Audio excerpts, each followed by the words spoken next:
Ayan, isang mapagpalang oras mga kapatid, no? Isang napakagandang ebanghelyo na naman, no? Ngayong araw na mababasa po natin sa Luke chapter 4 verse 38 to 44. Na kung saan nagpapahayag po ito ng napakagandang mensahe para sa ating lahat. Patungkol sa paglilingkod, sa pagpapagaling, at sa pagpapalaganap ng magandang balita. Sa ebanghelyo nga po, no, ay pumunta ang ating Panginoong Kristo sa bahay po ni Simon. At ang kanyang biyanan po ay may sakit. Of course, dahil nandun po ang ating Panginoong Kristo, pinagaling po yung biyanan ni Simon at ginawa ng kanyang biyanan ay naglingkod sa ating Panginoong Kristo. At marami pang tao ang pumunta doon upang magpagamot, magpagaling sa ating Panginoong Kristo. At agad naman itong binigyan, no? Binigyan silang lahat ng kagalingan. At nais po ng mga tao doon na manatili po ang ating Panginoon. Ngunit sabi ng ating Panginoong Kristo, kailangan niya pang pumunta sa ibang bayan upang ipalaganap ang magandang balita. So ito po mga kapatid, no, ang tatlong mensahe na ipinapahayag sa atin ng ebanghelyo natin ngayon. Patungkol sa paglilingkod, sa pagpapagaling, at sa pagpapalaganap ng magandang balita. Una nga po, no, yung paglilingkod, yung pinagaling, no, ng ating Panginoong Kristo, ang biyanan ni Simon, dahil siya ay may sakit, at pagkatapos niya matanggap ang kagalingan, ay agad siyang naglingkod sa ating Panginoon. So, marahil ito po ay paanyaya din sa atin, no, mga kapatid, na after natin matanggap ang biyaya ng ating Panginoon, after natin matanggap ang kabutihan ng Diyos, dapat sa ating sarili ay itatak na po natin ang paglilingkod. Ibalik po natin ang kabutihan ng Diyos, ang kagandahang ginawa niya sa atin sa pamamagitan ng paglilingkod din natin sa iba. Hindi po natin dapat suluhin lamang ang ating mga biyaya na natanggap, ang karunungan na ating natanggap, ang mga katotohanan na ating natanggap sa ating sarili lamang. Ngunit may kakibat po itong obligasyon. Napakalaki po ng obligasyon na inatas po sa atin, lalong-lalo na sa ating mananampalataya na nakatanggap ng biyaya ng ating Panginoon. Binigyan tayo ng Diyos ng pagkakataon upang mapagaling. Hindi lang po sa ating mga sakit, kundi pati na rin po, no, sa kagalingan sa ating pananampalataya, dahil nga nagkakaroon tayo ng ibang pananampalataya. Kung matatandaan po natin, no, ang Pilipinas ay again pagan nation, no, noon, at hindi po talaga nagtitiwala sa Diyos, hindi po nananalangin sa Diyos. Hanggang sa dumating ang Kristyanismo dito, so almost 500 years na, pagdating ng Kristyanismo, doon pa lang po natin, no, naramdaman at nakilala ang Diyos. Kung kaya, isa rin po sa kagalingan na hatid ng Diyos, no, ng ating Panginoong Kristo sa atin, ng mga mananampalataya, ay kagalingan din sa pananampalataya. No, na doon nakatuon ang ating pananampalataya talaga sa nag-iisang Diyos lamang, sa tunay na Diyos lamang. Kung kaya, ito pong dapat din natin na ipalaganap sa iba. Marahil nga po, no, majority sa ating bansa is Catholic, no? Pero tandaan po natin, marami pa rin sa mga kapatid natin ang hindi po nakakakilala sa ating Panginoong Kristo. Marami din sa mga kapatid natin ang nakilala ng ating Panginoong Kristo, ngunit ibang Kristo naman ang kanilang natanggap. So, paano po maparating o maatid sa kanila ang katotohanan, no? ang magandang balita? Well, sa pamamagitan po, no, ng mga kapatid natin, tayo mismo ay maaari pong makatulong sa kanila.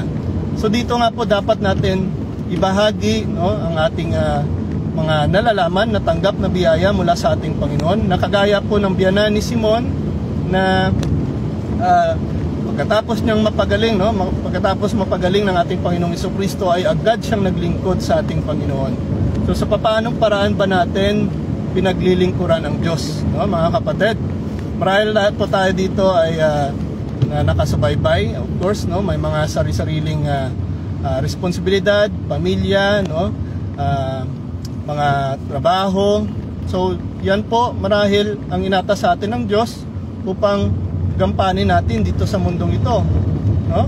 Pero again, dapat yung mga ginagawa po natin, lahat po ng mga napapabilang sa atin, no? Pamilya man yan, propiedad man yan, no? properties, etc. So lahat po yan dapat pa rin nakatuon, no? Dapat pa rin natin inaalay sa Diyos at hindi po nag-aalis sa atin, no, sa paglilingkod sa Diyos. So kung tayo man po mga kapatid ay again, no, may mga responsibilidad na inatas ng Diyos sa atin sa buhay na ito, dapat pa rin natin ito i-connect, no, sa paglilingkod sa Diyos. Kung tayo man po may mga pamilya, dapat turuan natin ang ating mga anak, ang ating pamilya, no, ng tamang pananampalataya. Dahil sila din mismo, no, marahil ay again, no, ibang pananampalataya ang kanilang natanggap, ibang pananampalataya dahil po sa henerasyon natin ngayon na punong-puno na, no, more on technology at punong-puno na ng temptasyon sa ating paligid, at marahil maimpluwensyahan po ang ating pamilya kapag hindi po tayo marunong, no, magturo sa kanila ng tamang pananampalataya. So this is also our responsibility na paglingkuran din sila, no, dahil mismo yan ang biyaya na natanggap natin sa ating Panginoon, ang kagalingan, no, ang kaliwanagan, no, ang katotohanan na tayo may tama natin ang ating pananampalataya at maibalik talaga natin ang solid na relasyon, no, sa ating Panginoon at hindi na umasa doon sa ibang pananampalataya. So yan po mga kapatid, no, ay ito po ang paglilingkod na nais ng Diyos sa atin, no, paglilingkod na nakatuon lamang sa Kanya, no, after natin ma-receive ang Kanyang biyaya. Nakagaya po ng biyana ni Simon, no, na napagaling sa kanyang karamdaman, ay agad siyang naglingkod sa ating Panginoong Jesucristo. So, yan po ang unang mensahe, no, sa gospel natin ngayon in Luke chapter 4 verse 38 to 44. No, pangalawa po dito ang pagpapagaling. So, nung pumunta nga po ang ating Panginoong Jesucristo sa bahay ni Simon, no, unang napagaling ay ang kanyang biyanan na may karamdaman. Ngunit marami pa sa mga tao doon ang lumapit sa ating Panginoong Jesucristo at humingi ng kagalingan. At yun nga po, no, ibinigay ng ating Panginoon ang kagalingan na kanilang hinahanap. So ito rin po ang magiging hamon sa atin, no, lalong-lalo na sa ating mga mananampalataya, no, may katungkulan sa simbahan, may kaalaman sa katuruan ng simbahan. Tayo po mismo ay inaatasan din, no, ng ating Panginoon na magpagaling sa tao. Not only, no, in the way nga pagalingin sila sa kanilang karamdaman. Yes, that is part, no, but also pagalingin din sila, no, sa maling paniniwala, no, pagalingin sila sa maling pananampalataya, no, pagalingin sila sa kanilang mga maling ginagawa. So lahat po tayo, no, we suffered ng mga ganitong impluwensya, no, sa ating paligid. Dahil po mismo sa iba't ibang mga naririnig natin na katuruan, iba't ibang sekta ngayon na nagsusulputan, yan po, tinuturuan tayo ng ating Panginoon, inuutusan tayo ng ating Panginoon na pagalingin sila, no? So, kung may sakit man ang ating mga anak, tayo mismo, no, ng mga parents, no, mga magulang, no, has the authority para mag-heal sa ating mga anak. Tandaan po natin, no, napakapangyarihan po, no, ng panalangin ng simbahan. And with the sacrament of marriage na natanggap po natin, yan po ang isa sa mga biyaya na natanggap natin mula sa ating Panginoon. Yan din po ang kapangyarihan na magagamit natin over sa ating pamilya, no? Kapag isa po tayong magulang, again, kung may nagkakasakit man, kung may mga ginagambala man, you as a parent ay may authority sa iyong buong pamilya. So gamitin nyo po nung panalangin ng simbahan upang maihatid ang kagalingan. And not just only sa mga illness, no, sa ating katawan, mga nararamdaman natin, but also inatasan din po tayo ng Diyos na pagalingin, no, yung mga kapatid natin, yung pamilya natin na may ibang pananampalataya na sinusunod. So isa rin po yan sa hamon, no, sa bawat isa sa atin. Kung sa papaanong paraan po na pinagaling ng ating Panginoong Jesucristo ang mga taong lumapit sa Kanya, ito pong mga kapatid natin, yung mga taong nakapaligid sa atin, ay again, no, responsibilidad din po natin na pagalingin. Dahil sila din po mismo, no, ay again, no, karapat-dapat din na lumapit sa ating Panginoong Jesucristo. At sa kanilang paglapit sa ating Panginoong Jesucristo, naku po, napakaraming hadlang. Kung kaya tayo po na bininyagang Katoliko ay may responsibilidad no, sa pagpapanatili ng tamang pananampalataya, ng tamang landas, ng tamang katuruan para sa kanila upang totally makalapit sila sa ating Panginoong Jesucristo. Kung kaya ito po'y hamon din sa ating lahat. Pagalingin natin, no, ang bawat isa. Pagalingin natin ang ating kapwa. Hindi lang po yung sarili natin na natanggap natin ang kagalingan mula sa ating Panginoon, no? Kagalingan sa karamdaman, kagalingan sa pag-unawa, kagalingan sa mga aksyon na ating ginagawa. But of course, dapat din natin ihatid ito dahil ito pong naging obligasyon, no, na inata sa atin ng ating Panginoon, di ba? Gawing alagad ang lahat ng mga tao sa buong bansa, no, sa lahat ng bansa. At yan po yung inatas hindi lamang sa mga apostol, kundi sa lahat ng mga mananampalataya, mga bininyagang Kristiyano, no? Inatas po sa atin upang ihatid din natin ang kagalingan sa buong mundo. Tandaan po natin, bago pa dumating, no, ang ating Panginoong Jesucristo at umakyat sa langit, there is always a great responsibility of spreading the gospel. At ang paghahatid ng magandang balita ay naghahatid ng kagalingan, no, sa mga nakakarinig nito, no, sa mga nakakatanggap nito. So yan po pangalawang mensahe ng ebanghelyo natin ngayon, no, na pagpapagaling na isang responsibilidad po sa bawat mananampalataya upang maihatid, no, ang kagalingan na ito sa ating kapwa. Pangatlo po, no, na mensahe ng gospel natin ngayon in Luke chapter 4 verse 38 to 44 ay tumutukoy naman po, no, sa misyon ng pagpapalaganap ng magandang balita. Kung mabasa nga po natin sa gospel, nais po ng mga tao doon sa lugar, no, ni Simon na panatilihin si Jesus. Ayaw nilang paalisin kasi gusto nang umalis ng ating Panginoong Jesucristo. At ang naging sagot po sa kanila ng ating Panginoon ay, hindi ako maaaring manatili dito dahil kailangan kong pumunta sa ibang lugar upang maituro sa kanila ang tamang pananampalataya, no? Maituro sa kanila ang magandang balita.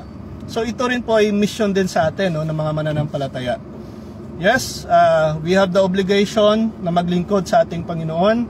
Yes, we have the obligation na pagalingin ang mga may karamdaman, pagalingin ang mga kapatid natin na kulang sa kaalaman, no, sa ating pananampalataya at may mga maling ginagawa, no, sa kanilang pamumuhay.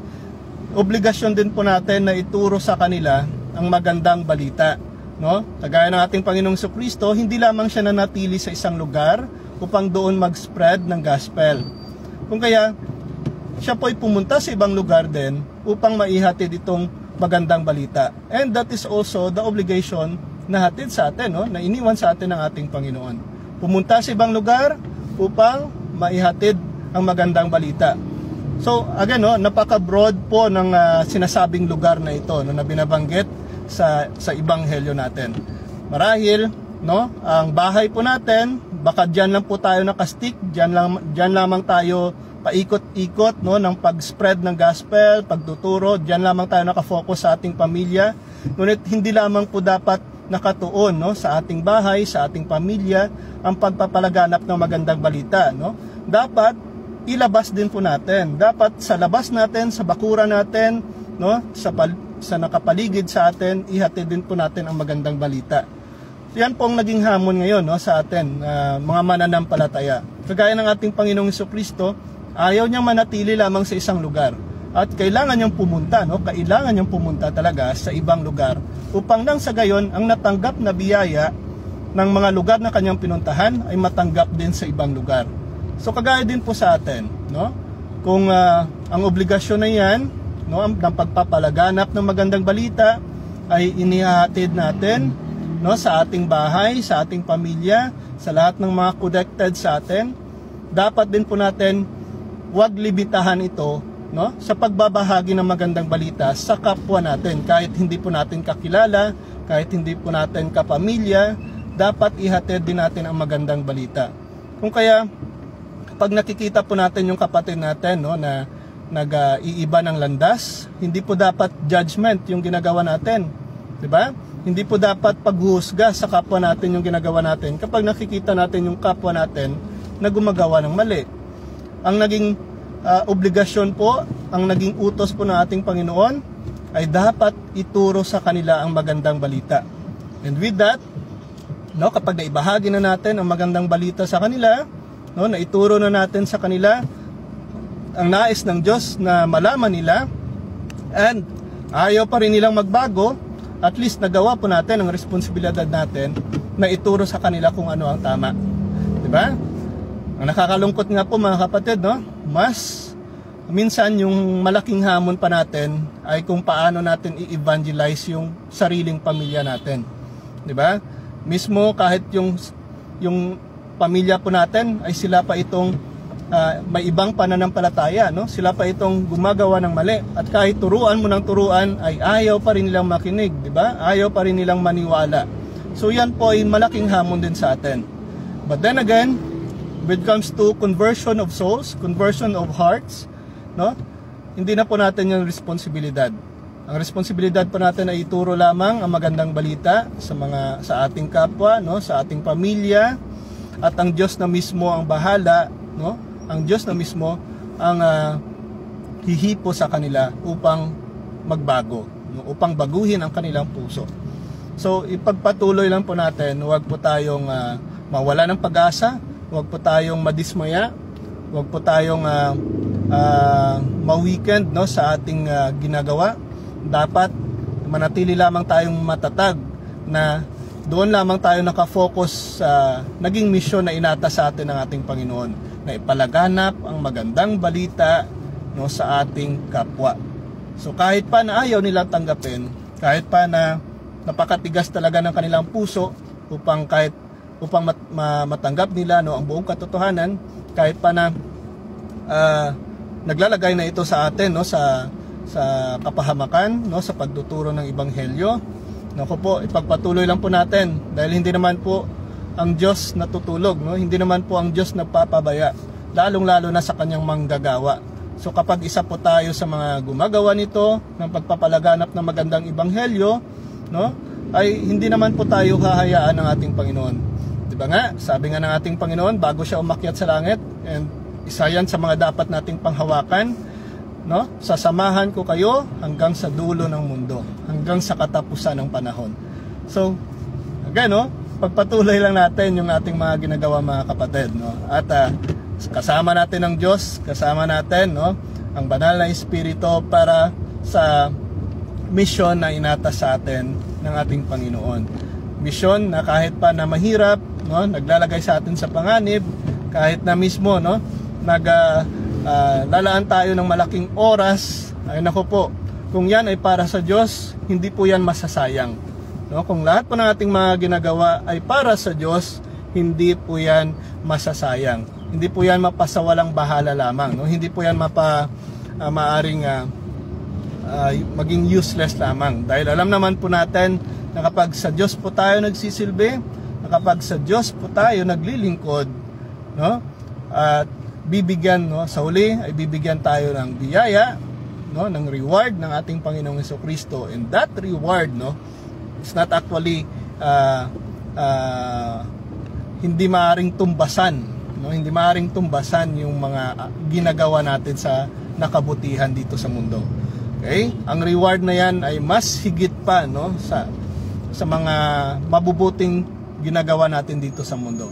No, the reward of eternal life, yan po ang ating inaasam, yan po ang ating parating motivation, no, kung kaya pinagpapatuloy natin ang mga gawain na ito, pinagpapatuloy natin ang pagpapalaganap ng magandang balita. So, hindi lang po dapat sa sarili natin, no, dahil kagaya po ng ating Panginoong Jesucristo, dapat sa iba din.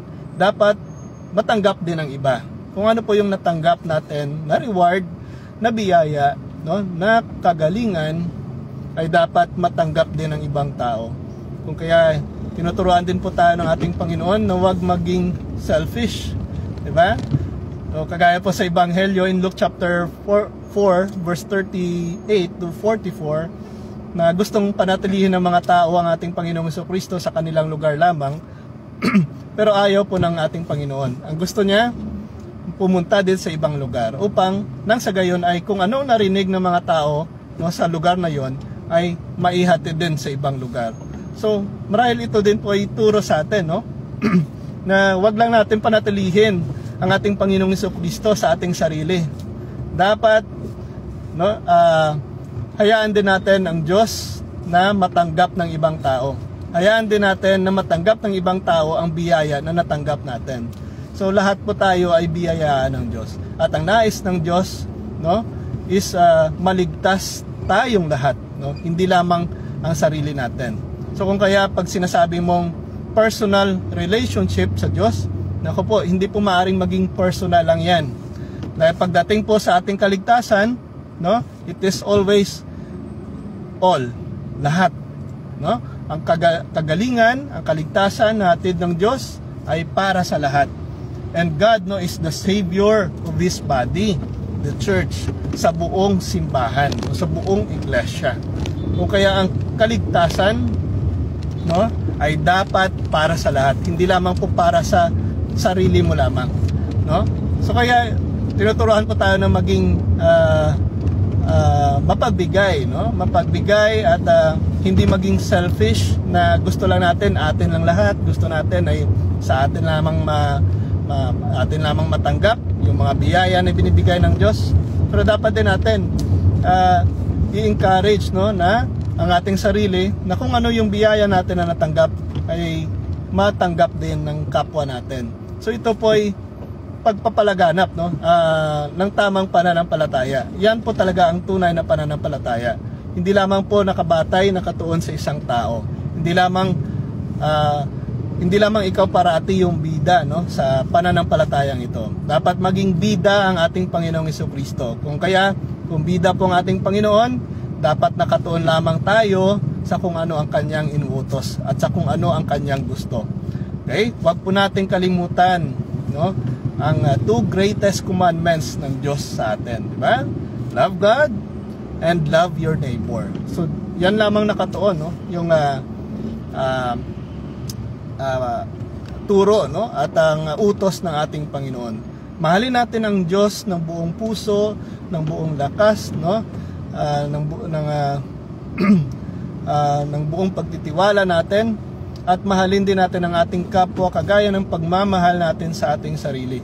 And wala nang iba pang kautusan, no, na maaring i-mind natin. Dahil kapag nakafocus tayo sa dalawang yan, pagmamahal sa Diyos, never ka nang gagawa ng kasalanan. Kapag nakafocus tayo sa pagmamahal sa ating kapwa, never ka nang makakakumit ng kasalanan laban sa kanila. Diba? Diyan lamang umiikot yung kautusan. At hindi tayo mahihirapan sa pagsunod nito. Dahil kung may pagmamahal sa ating sarili, mga kapatid, kung may pagmamahal kung may pagmamahal talaga, no, na binibigay natin sa Diyos at sa ating kapwa, hindi po makakalusot yung kasalanan. Hindi po tayo makakagawa, no, ng pagkakamali. Lalong-lalo na kung ang lahat ng aksyon natin ay napapalibutan ng pagmamahal. Diba? Yung nakakatakot dahil hindi pagmamahal yung nararamdaman ng iba, yung ginagawa ng iba, no? Ang kanilang ginagawa ay napapalibutan ng takot.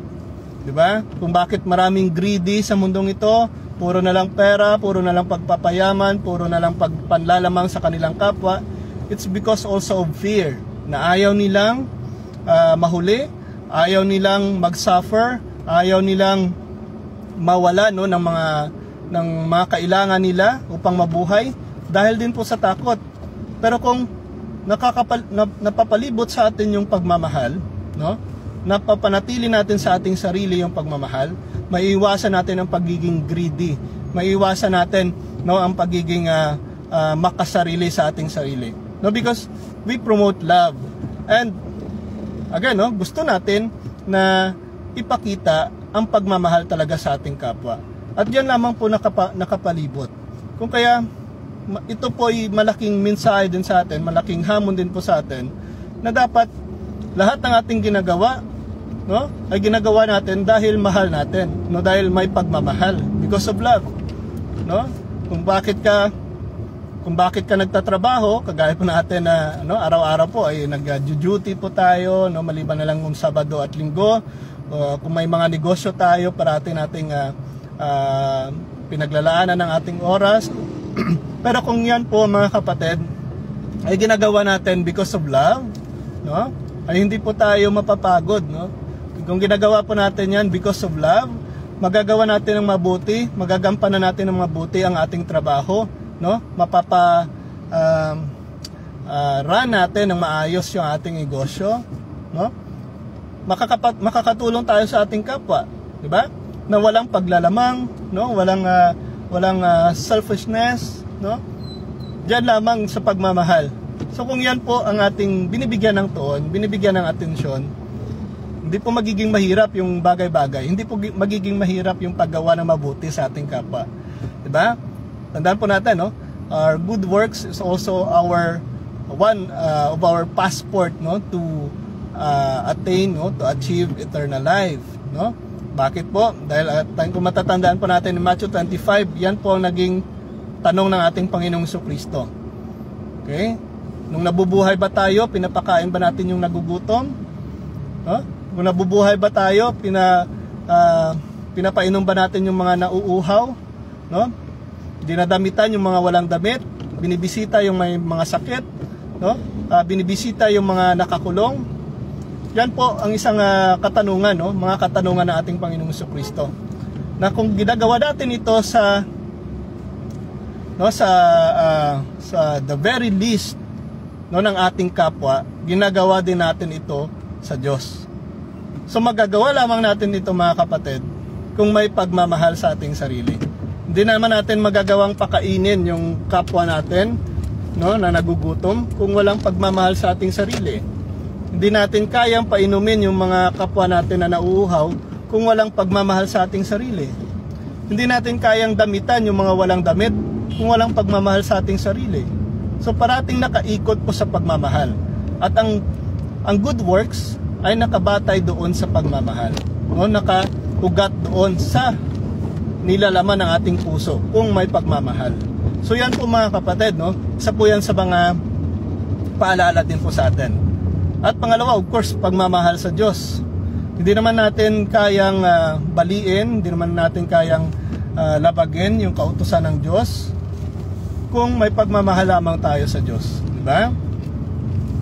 Lalong-lalo na, no, mga kapatid, masusunod natin ng tama ang mga kautusan ng Diyos kung may pagmamahal sa ating sarili. Kung may pagmamahal tayo sa Diyos. Yan po, diyan lamang po nakapalibot. Kung tayo po ay nahihirapan, no, lalong-lalo na may ibang pananampalataya tayo na tinitingnan, yan po ay marahil hamon din po sa atin, no? Na dahil mismo sa ating ibang tinitingnan, no, ibang kapangyarihan na ating tinitingnan, no, marahil po ay again magiging iba ito, no, doon sa magiging action natin. Of course, dahil sa hindi na ito nakatuon, hindi na ito nakakonect, no, sa ating Panginoon. So ito po ay paalaala din sa atin mga kapatid. And so tatlo po ang mensahe, no, ng ebanghelyo natin ngayon in Luke chapter 4 verse 38 to 44, na kung saan ito po ay nagpapaalala sa atin ng misyon natin, no, na maglingkod sa Diyos, no, magpagaling at magsilbi at magpalaganap ng magandang balita, no, paglilingkod, pagpapagaling at pagpapalaganap ng magandang balita. Napakagandang mensahe po yan, no, at maaari po nating again, no, i-reflect sa ating sarili ngayon. Marahil ito po yung mensahe sa atin na baka sa ating araw na ito ay may mga makakaharap tayo ng mga hamon din, no, at ma-remind tayo, no, sa gospel natin ngayon na dapat kung ano man natin ginagawa ay nakatuon lamang sa paglilingkod sa Diyos, no, sa pagpapagaling, no, not just only sa mga karamdaman, pero pagpapagaling sa kanilang pananampalataya, sa kanilang mga maling ginagawa, sa kanilang mga maling pamumuhay. So pagpapagaling, and of course sa pagpapalaganap ng magandang balita, na marami po ngayon sa mga kapatid natin ang nangangailangan talaga ng sagot, no, sa kanilang mga katanungan, no, lalong-lalo na sa buhay, no. Kahapon po ay may bad news dahil nga sa yung malapit dito sa amin, ay nag-suicide. It's because of siguro depression din. So hindi matukoy. So nakita na lang siya sa kwarto, no? Nakahiga na dahil sa bumubula yung kanyang bibig, no? So marahil may ininom na lason at yun po ang naging rason kaya siya namatay. So nako po, no? Huwag po natin i-judge yung ating kapwa. Huwag po natin agad na pakitaan, no, ng hindi maganda yung ating kapwa. Dahil hindi natin alam kung ano pong kanilang mga nararamdaman. Hindi po natin alam kung ano pong mga pagsubok na kanilang pinagdadaanan sa buhay. Kung kaya sa mga pagkakataong ito, dapat tayo din po mismo ang makakatulong, no, sa ating kapwa. Tayo din po mismo, no, ang maaaring makakapagbigay sa kanila